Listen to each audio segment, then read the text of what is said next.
Hello students, आइए बच्चों, आज हम आपको श्लोक पढ़ाएंगे शुभाषितानि। प्रस्तुत पाठ जो हमें संसार के कल्याण की सीख देते हैं। इनमें दान, परोपकार, विद्यार्थी के कर्तव्य, वेदाध्ययन, दुर्जनों एवं सज्जनों के लक्षण। दुर्जन मतलब दुष्ट व्यक्ति और सज्जन का मतलब होता जो अच्छे व्यक्ति हैं, उनका लक्षण, निवास करने योग्य स्थान, सुख दुख में एक समान रहने, परतंत्रता का सबसे बड़ा दुख तथा स्वतंत्रता का सबसे बड़ा सुख के रूप में निरूपित किया गया है। प्रस्तुत पाठ में माता पिता को सभी देवों और तीर्थों से बड़ा बताकर उनकी पूजा करने की प्रेरणा दी गई है। तो चलिए बच्चों, आपको हम श्लोक पढ़ाते हैं और साथ ही साथ इसका अर्थ भी बताते हैं। पहला श्लोक है, यस्मिन् देशे न सम्मानो न वृत्तिं च बान्धवा न च विद्या गमो दप्यस्ति न तत्र दिवसं वसेत्। इसका अर्थ है, जिस देश में आपका सम्मान ना हो, अर्थात जिस स्थान पर आपका सम्मान ना हो, जहाँ जीवन यापन के लिए आजीविका अर्थात रोजगार का कोई साधन ना हो और आपका कोई भाई बंधु ना हो, जहाँ विद्या प्राप्ति का कोई साधन ना हो, वहाँ कभी भी नहीं रहना चाहिए। नेक्स्ट श्लोक देखिए, तक्षकस्य विषम दंते मक्षिकाया शिरो विषम वृषिचकस्य विषम पुच्छम सर्वांगे दुर्जने विषम। इसका अर्थ है, सांप का विष उनके दांत में होता है, मधुमक्खी का विष उनके मस्तक पर अर्थात माथे पर होता है, बिच्छू का विष उसके पूंछ में होता है और दुर्जन का यानी दुष्ट का विष उसके सभी अंगों में होता है। नेक्स्ट श्लोक देखिए, सर्वतीर्थमयी माता सर्वदेवमय पिता मातरम पितरम तस्मात् सर्वयत्नेन पूजयेत्। इसका अर्थ है, माता सर्व तीर्थमयी और पिता संपूर्ण देवताओं का स्वरूप है, इसलिए सभी प्रकार से यत्नपूर्वक माता पिता का पूजन करना चाहिए। अर्थात जो माता पिता की सम्मान करते हैं, उसके द्वारा सातों दीपों से युक्त पृथ्वी की परिक्रमा हो जाती है।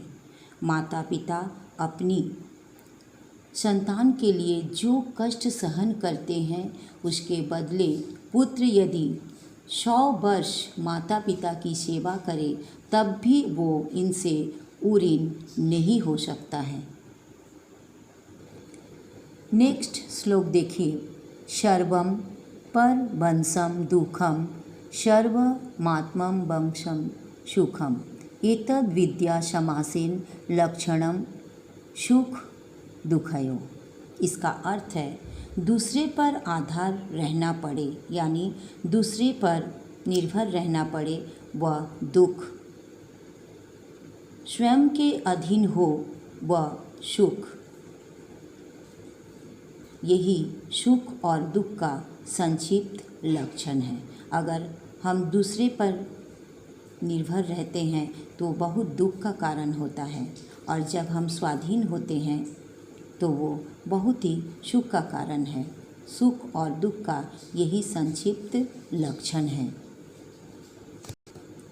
बच्चों, नेक्स्ट श्लोक देखिए, उदेति सविता ताम्रस्ताम्र एवास्तमेति च संपत्तौ विपत्तौ च महतामेक रूपता। इसका अर्थ है, सूर्य उदय होते समय और अस्त होते समय ताम्र वर्ण का होता है, यानी जब सूर्य उगता है तब भी उसका रंग तांबे का जैसा होता है, तांबा का रंग जैसे होता है, और वो जब अस्त होते हैं तब भी उसका रंग तांबे का जैसा ही होता है, ताम्र वर्ण का होता है। ठीक उसी प्रकार जो सज्जन पुरुष होते हैं वे सुख और दुख के समय समान रहते हैं। बच्चों, नेक्स्ट श्लोक देखिए। अयम निज परोवेति गणना लघु चेतसाम उदार चरितानम तु वसुधैव कुटुंबकम। इसका अर्थ है या मेरा है या उसका है। ऐसी सोच छोटे हृदय वाले व्यक्तियों की होती है, यानी छोटे दिल वाले व्यक्तियों की होती है। ठीक इसके विपरीत जो उदार चरित्र वाले होते हैं वो इस संपूर्ण धरती को एक परिवार जैसे मानते हैं। यानी उदार चरित्र वाले लोगों के लिए तो ये संपूर्ण धरती ही एक परिवार जैसी होती है। नेक्स्ट श्लोक देखिए। श्रोतम श्रुतेने न कुंडलेन दानेन पानिर्नतु कंगनेन विभाति काया करुणा पराणाम परोप्रकारेण न चंदनेन। इसका अर्थ है कानों में कुंडल पहन लेने से, अर्थात अपने आप को आभूषण से, आभूषण मतलब गहना, गहनों से सुसज्जित कर लेने से शोभा नहीं बढ़ती है, बल्कि ज्ञान की बातें सुनने से होती है। हाथों की सुंदरता कंगन पहनने से नहीं होती, बल्कि दान देने से होती है। एक सज्जन का शरीर भी चंदन से नहीं, बल्कि दूसरों पर दया करने वाले से ही शोभायमान होता है। नेक्स्ट श्लोक देखिए। काव्य शास्त्र विनोदेन कालो गच्छति धीमताम व्यासनेन तु मूर्खाणाम निद्रया कलहेन बा। इसका अर्थ है बुद्धिमान लोग अपना समय काव्य शास्त्र अर्थात पठन पाठन में और अच्छे कामों में व्यतीत करता है। वहीं मूर्ख लोगों का समय बुरी आदतों, दिन रात सोने में, निद्रा मतलब सोना, दिन रात सोने में अथवा कलह में बिताता है। कलह मतलब लड़ाई झगड़ा करने में ही बिताता है। अब बच्चों लास्ट श्लोक देखिए। वृथा वृष्टि समुद्रेषु वृथा तृप्तस्य भोजनम वृथा दानम समर्थस्य वृथा दीपो दीपापि च। इसका अर्थ है समुद्र में हुई वर्षा का कोई मतलब नहीं होता।